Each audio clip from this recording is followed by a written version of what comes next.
චමනිකායේ දේවදූත සූත්‍රයේ මහා නිරය යනුවෙන් අපායක් දැක්වේ. ඒ යොදුන් 100ක් දිග පළල සහ උසින් යුත් වානේ තහඩු වලින් සාදා ඇති අතර ගිනිගෙන දැවෙන වානේ බිමකින් යුක්තය.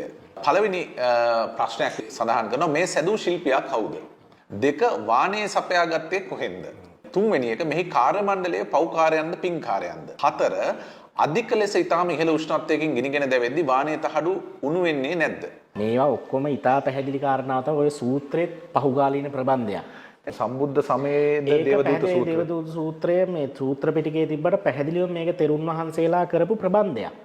ඒගොල්ලෝ දැන් නිකම්ම අටුවා කතා විතරක් දැම්මන් පස්සේ වැඩේ වල්වනචර වෙනවනේ. එතකොට කරපු දේ තමයි ඒකට මේක බුදුහාමුදුරුවන්ගේ නම දාලා ඒවන් මේ සුතන් දාලා ඕනේ ඒවා එකතු කරන්න පුළුවන් නේ. එතකොට ත්‍රිපිටකය කියන එක නිර්මාණය වුණේ සුද්ධම මේව එකක් හැටියට නෙමෙයි මේකටත් එකතු කරලා ගත්ත දේවල් තියෙනවා. ඔන්න දැන් මේ විස්තරය තමයි මේක. සංජීව නරකයේහි වැටුණු පව්කල අය එම නිරේපාලකයන් විසින් දිලිසෙන රත් වූ ආයුධ වලින් තලා පොඩි කර කෑලි වලට කපනු ලැබි. දැන් මේකට හේතුව මොකක්ද දන්නවද? මේකේ මේ සංජීවක නරකයේ ඉපදෙන්න හේතුව තමයි වෙහෙර විහාර ප්‍රතිපිලිමාදිය කැඩුවෝද. දහම් බණ පොත් විනාශ කරායේද. සිල්වත් ගුණවත් උතුමන්ට නිඳහා පහස කළායේද. වන්දින පුදින බෝගස් කපපු අයද. දැන් අපි බලන්න දැන් මේකේ කියලා තියෙනවා ගැමුණු මහත්මයා වෙහෙර විහාර ප්‍රතිපිලිමාදිය කැඩුවෝද කියලා. එතකොට පිළිම වන්දනාව බුද්ධ ආගමට ආවේ කොයි කාලෙද? ඒක තමයි දැන් ඔය සඳුන්ලීයෙන් උදේන රජුරුවෝ බුදුහාමුදුරුවෝ වෙනින් ප්‍රතිමයක් කියා කියලා වාර්තාවල සන පුරාවිද්‍යා මූලාශ්‍ර නැහැ. වාර්තාවල මේ වෙලා තියෙනවා. ඊළඟට ඔය දේවානම් පෙතිස් යුගය ගැනත් කියනවා. ඒ උනාට පිළිගත්ත මේවා එක තමයි ක්‍රිස්තු වර්ෂයෙන් පළවෙනි සියවසේ. කනිෂ්ක රාජ සමයේදී තමයි ප්‍රතිමා වන්දනය කියන එක මේ බුදු පිළිමේ කියන එක එන්නේ කියන කාරණාව. එතකොට දැන් මේ පිළිම මේ සම්බුද්ධ පරිනිර්වාණයෙන් කොච්චර කාලයකටද? අවුරුදු 500කට පස්සේ නෙමෙයි වගල්ලා. අවුරුදු 500කට පස්සේ තමයි පිළිම කියන එකේ දැනට වාර්තාවක් තියෙන්නේ. දැන් එතකොට පිළිම කඩනවයි කියලා කියනවනේ මේගොල්ලෝ. එතකොට ඔබතුමාට පැහැදිලි නේද මේවා කොච්චර පසු කාලීනවද මේ නිරවල් නිර්මාණය කරේ කියලා. ඔව්. ඊළඟට මේ බෝධින් වහන්සේලා මේ සිඳිනවයි කියන එක. මේ බෝරුක් නැසෝ වන්දින පුදුරතන් අප විතර කළා ආරාමය. එතකොට ඔබතුමාට තේරෙනව නේද පන්සල් වලට ප්‍රශ්න ආවා. ආක්‍රමණ එනවා ඊළඟට දැන් හොරු අදටත් ඔය පින් පෙට්ටි එහෙම කඩනා ඉන්නේ. ඔව්. ගන්ටාර උස්සනවා අරවා මේවා. එතකොට මේ ඒ කාලේ CCTV තිබ්බේ නෑනේ. එතකොට අපරාධ හොයන්න අරවා මේවා කරන්නත් හරියට නිශ්චිත ක්‍රමයක් නැහැ. එතකොට මේ වෙහෙර විහාර ප්‍රතිපිලිම අරවා මේවා නිදන් හොරු අරවා මේ වගේ හොරුන්ගෙන් ආරක්ෂා කරගන්න නම් පැහැදිලිවම කරන්න වෙන කාරණාව තමයි ගැමුණු මහත්මයා මේ වගේ මේගොල්ලෝ මොකද කරේ හාමුදුරුවරු ප්‍රබන්ධයක් හැදුවා. උඹලා පිළිම කැඩුවොත් බෝධීන් වහන්සේලා කැපුවොත් ගෙවල් ගිනි තියන්න ගියොත් මේක තමයි වෙන්නේ කියලා. දැන් ඒ කාලේ සමාජ චින්තනයේට සහ ඒ මේවකට ඒක ගැලපෙන්න පුළුවන් මේ යුගකාරක වශයෙන් මේවා නිර්මාණය වෙලා තියෙන්නේ. හැබැයි මේ ෆැන්ටසිය මේකට කිව්වොත් මේ නූතනත්වයට මේක තමයි අපි කියන්නේ මේ වැඩේ කරන්න එපා කියලා. මේවා නිර්මාණය කර ප්‍රබන්ධ. ඊළඟට තමයි කාලසුත්ත නරකය. කාලසුත්ත නරකයේහි යමපල්ලන් විසින් මෙහි උපදින්නන්ගේ සිරුරු කළු පහයගත් නූලකින් සලකුණු කරන ලද සීමාවන් අනුව වැයෙන් සසිනු ලබයි. කියන්නේ රහිනවයි කියන එක. එතකොට මේ කාලසුත්ත නරකයේ උපදින්නේ කවුද දන්නවද? මව්පියන්ට අගරු කළ අය. නොසලකූ කට්ටිය.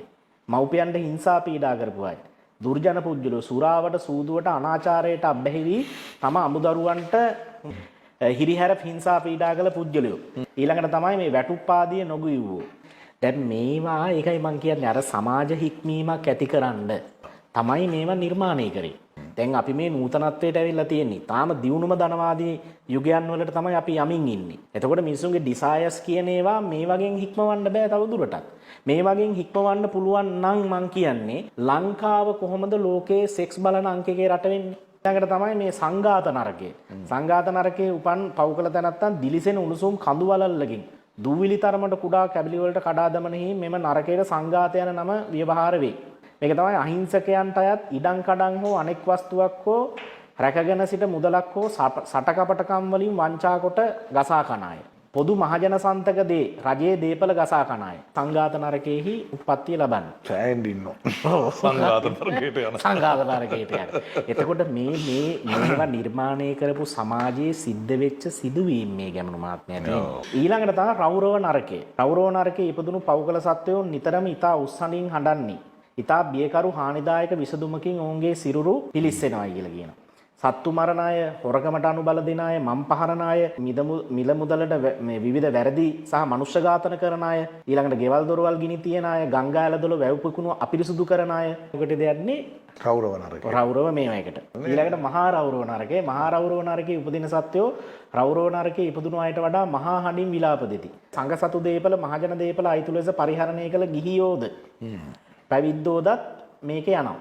දැන් මේ පන්සල් වලට අපරාධ ෆිල්ම් පෙට්ටිය අරාවේ එහෙම කඩද්දී දැන් තේරෙනවනේ ඒක සාංගික දීපල වලට අර්බුදාවන් පස්සෙත් මොකද කරලා තියෙන්නේ මේ වගේ නිරයවල් නරකයන් ඒගොල්ලෝ නිෂ්පාදනය කරලා තියෙනවා. ඊළඟට තාප නරකය. තාප නරකයේ උපන් සත්වෝ තමන් කළ කර්මානුරූපව රත් වීමෙන් රත් පහ ගැන්වුණු තියුණු යකඩ උල් වලින් සිරුර පසා කරගෙන යනවා. ඊළඟට හත්වෙනි නරකය තමයි ප්‍රතාප නරකය.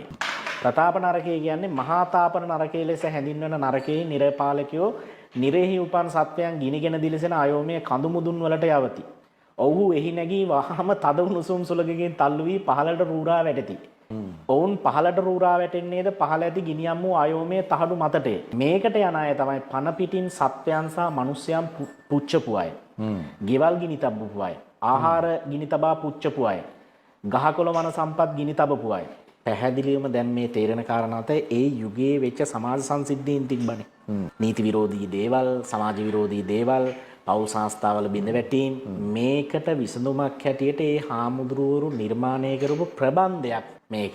මේ අපාය නිර්මාණය කරපු දැන් ඔබතුමා නිර්මාණ ශිල්පියෝ තමයි අටුවා ලියපු තෙරුන් වහන්සේලා. මේක බාණක පරම්පරාවෙන් පවත්වාගෙන යන තෙරුන් වහන්සේලා තමයි මේක නිර්මාපකයෝ. ඒ හාමුදුරුවෝ තමයි ඕටි බටා කිසිම වැටුපක් නැතුව යම රජුරෝ යමපල්ලෝයි පත් කරේත් ඒ හාමුදුරුවරු මේවා පත් කරන්න හේතු වෙච්ච කාරණා තමයි ගැමුණු මහත්මයා ඒ යුගයේ සිද්ධ වෙච්ච සමාජ සංදිද්දී. එහෙම නැතුව මේ වගේ මේ නරකයන් අටක් කොහෙවත් ඇත්ත වශයෙන්ම නැහැ.